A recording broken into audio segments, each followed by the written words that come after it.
Assalomu alaykum azizlar, mana pomidorni ahvolini qarangda. Biroq tamom bo'lyapti, ko'ryapsizlarmi?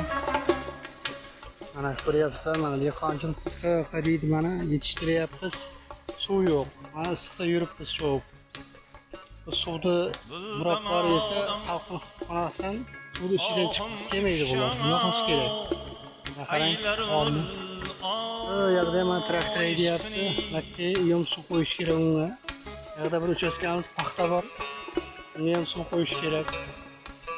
3 kun 4 kun suvni chiqarmay o'rtada suv chiqaradi. Aholi hamma yopishadi. Gektarlarga suv yetmaydi. Nima degan ahvol bu? Oriq to'la suv lekin. Suv og'ib yotibdi katta kanalimizda, lekin suv chiqaradigan odam yo'q. Kunduz kuni chiqarar ekan, oqshom chiqarmay ekan. Oldinlari oqshom ham chiqarar edi, zaklasin deb turdim.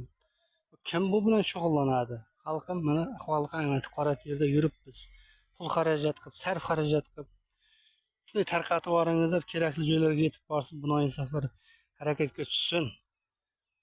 Laykni bosib tarqatib yuboringizlar. Dehqonlarning mehnatini qadrlasin. Sog' salomat bo'lingizlar.